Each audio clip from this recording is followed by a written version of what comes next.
Anderson Silva versus Jake Paul coming up this weekend. Why is nobody talking about it? Jake Paul, about 14 days ago, put up a music video promoting this upcoming fight. A music video with a tremendous amount of production value and resources put behind it. Kind of expensive looking is what I'm trying to say. This man who can sneeze put it up on a YouTube video and get 1 million views. Through all of his efforts, only garnered 250,000 views on this promotional ad. That's kind of odd to me. So I looked it up, trying to see what the highest viewed videos pertaining to this fight were. There were 3 that got over 1 million views, about 1 million views each. Brief mentions in podcasts. Not videos dedicated specifically to the event, but brief mentions in podcasts about this upcoming match as a possibility. Nobody's really promoting the fight that is actually going to happen. I put out a poll just recently asking you, my viewers, to self-report. How many of you care about this upcoming match? The overwhelming response in the comments was, I didn't know this was going to happen. I had no clue. This weekend? Are you kidding me? Why is nobody talking about it? Well, let's answer that question right here, right now. Is Jake Paul still relevant? What happened a while back when Jake Paul had his first fight? The world was in shock. Whoa, the YouTube guy is gonna box. What's going to happen? What's this gonna be like? Ooh, we had a nice little freak show. And then we had a few instances of Jake Paul matching himself up with these retired MMA fighters who were not particularly known for their striking, such as Ben Askren. And we thought, okay, well, he beat an athletic guy who is way out of shape. Man, that came out wrong. A guy who was previously very athletic, who is now out of shape and retired and has had a hip replacement and never actually boxed before, but specialized in wrestling. Okay, I guess that's a stepping stone. Well, what's next? And so he fights another MMA fighter who didn't have a boxing career or boxing experience behind him, won that fight. Jake Paul made a name for himself in boxing by fighting non-boxers, by boxing guys who don't box. Until people started raising the question, what happens when this guy actually fights a boxer? And then we have this matchup between Anderson Silva and Jake Paul, which it seems like most people don't even realize that it's real or it's going to happen, or they just assume it's going to fall through at the last minute. It's happening this weekend, and everybody's oblivious about it in spite of Jake Paul's best efforts to promote this fight. What happened? Did he shoot himself in the foot? I would venture to say yes. Jake Paul, what he did to promote himself, to bring himself to the public's knowledge as a boxing persona, is the same thing that led to his downfall as a boxing persona. Look, if there's no story behind it, nobody cares. If there's no compelling narrative, nobody will pay to see it. And some of you are saying, no, I love watching boxing for how technical it is. Sure you do. Sure you do. Yeah, man, sure. Look, okay, I get it. I'm a combat sports coach. It's literally my job to analyze fights, to scrutinize all the technical nitty-gritty details that most people look over because they're not interesting to regular people. It's interesting to me because it helps me do my job better. It's not interesting to me because it's the most fun thing in the world.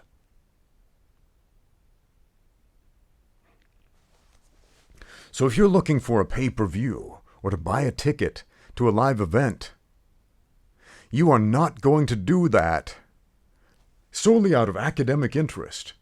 You're going to do that because there's a compelling narrative behind that. Let me tell you a little story about Anderson Silva. I live in Shanghai, China, the People's Republic of China. The UFC a few years back did their first event in mainland China. And headlining that event was none other than Anderson Silva. Oh, wow, I was so excited about this. I was a big Anderson Silva fan. I wanted to see him fight live once in the UFC, and here was my chance, so I bought tickets right away. Oh, boy. A lot of the fans here were so excited. We were thrilled. Then what happened? Oh, wow. We had the rug swept out from under our feet when we were told by the UFC, sorry, Anderson Silva is not coming. Well, why not? Well, he tested positive for performance-enhancing drugs and has been barred from competition. But we got Michael Bisping here to replace him. We want Anderson Silva. We want Anderson Silva. Sorry, we have Anderson Silva at home, a.k.a. Michael Bisping. Nothing against Michael Bisping. Love that guy. But that set this precedent of this guy that was held up on a pedestal. And I'm not somebody who likes to hold people up on pedestals. In theory, I'm against that, but let's be honest. Anderson Silva was the it guy for a pretty long moment in the sport of MMA. And so, whether we wanted to or not, we held him up on a pedestal. We held him to a certain standard. And when we saw that he had feet of clay like the rest of us, as Oscar Wilde would say, boom, the whole thing came crumbling down.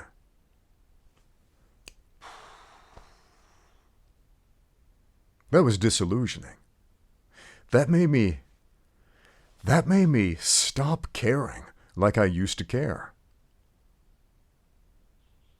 Not just about Anderson Silva, but honestly, the UFC in general. Man, what a letdown. What a letdown. Now, Anderson Silva can box. He has boxed professionally, not extensively. Not super high-level guys, but he has boxed against other professional boxers. Most of his experience is in the sport of mixed martial arts. Anderson hasn't fought in a while, hasn't fought in a good long time. He's 47 years old. Jake Paul is not going to make a name for himself if he manages to beat Anderson Silva. I don't think he will, but there is that possibility. It is a fight. Jake Paul is a dangerous opponent. Sure, yeah, he knows how to throw a punch. He knows how to box a little bit. That's been shown. That's been put on display. The question here isn't, can he beat Anderson Silva? That's not even a question. The question is, nobody cares, and why? Why doesn't anybody care?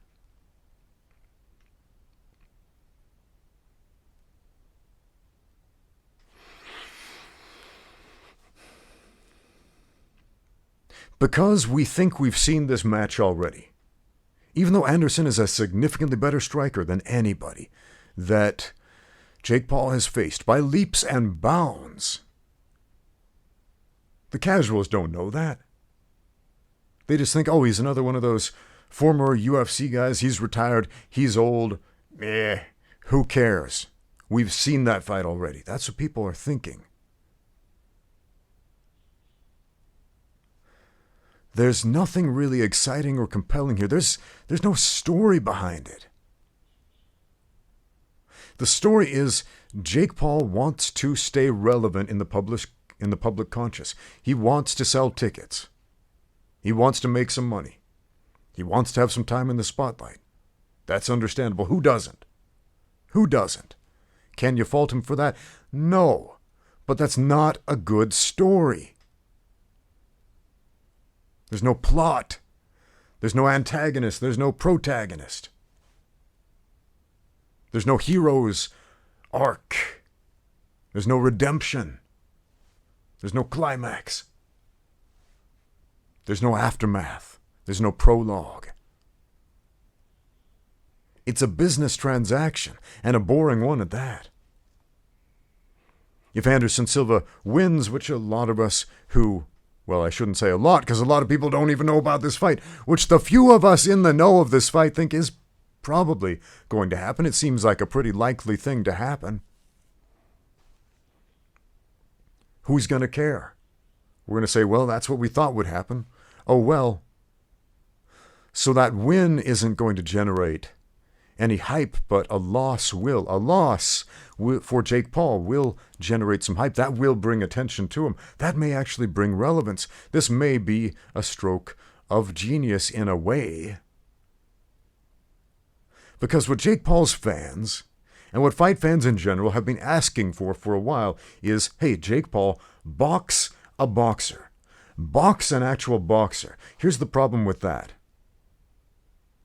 Most of you don't know who the boxers are. Most casuals, they don't know the names of the sport of boxing. They know the names of prolific, legendary boxing icons. Muhammad Ali, well, you can't box him. He's passed on to the other side, friends. We're not bringing him back, unfortunately. Mike Tyson, well, he's old and retired. Come on, let's get serious. What would make a good, evenly matched, compelling fight for Jake Paul in the world of boxing? Some guy you've never heard of. Some journeyman boxer that you have never heard of. And who's going to pay for that?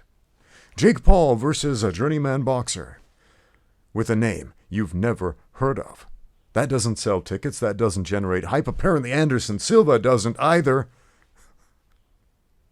But what's the difference? Jake Paul gets knocked out by a nobody.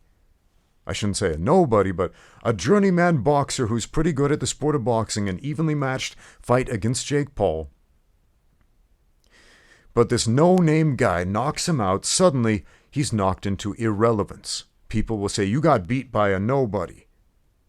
And this is harmful to the reputation of both fighters.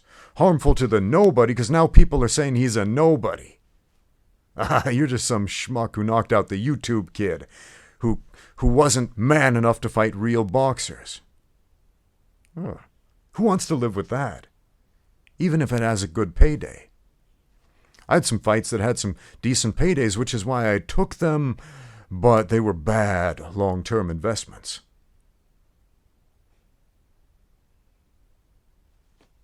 You don't have to take every fight in front of you. Fighter friends, in case you're wondering about that, there's always another fight, and there's often a better one. But if Jake Paul loses to Anderson Silva, what happens?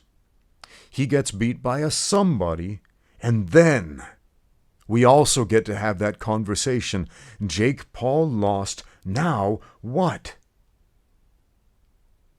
And now all the eyeballs are on Jake again. Because he's lost our attention. And I've probably lost your attention talking about this. Man, my channel views have been in the toilet this last month. In the toilet.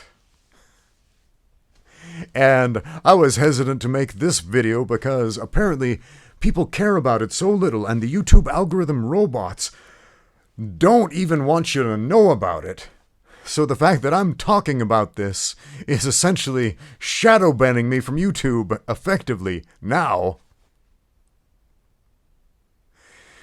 Ooh. But that's the deal, friends. That's what we're working with. How many of you knew about this match? Let me know in the comments. How many of you care about this match? Let me know in the comments. I've been searching my feelings a little bit since I first heard about this fight. At first I thought, okay, this is kind of a fight that makes sense because Anderson is a guy who can box and Jake should box a boxer. Right? Right. But I can't bring myself to care. I simply can't. I can't get invested emotionally, intellectually, on any other level, really. It just strikes me as one of those issues where people in power try to throw money at a problem to make it go away, or throw money at a problem to generate more money. We've seen this a lot in the film industry lately. There are some YouTubers who have had an enormous amount of success recently harping on the film industry, and understandably so, because they're doing a piss-poor job at storytelling in cinema lately, choosing spectacle over substance, and bombarding us with big images rather than big ideas. And so a lot of us walk out of these movies, we had some high expectations for them, like, I feel nothing. I feel nothing. I feel apathy for this. I didn't care about the characters. I wasn't invested in their storyline. They went nowhere. It was a mess. I didn't like it. Why? All the Hollywood executives shelling out the money for these productions feel like I should care about it. Why don't I care? Because at the end of the day, they didn't tell a good story. And even a child, especially a child, knows what a good story is. Anyone with small children who say, Daddy, tell me a bedtime story, you know that. They know what a good story is. They know when you are giving it a half-baked effort and when you're not. And deep down, so do you. Thanks for watching. Now get out there and train.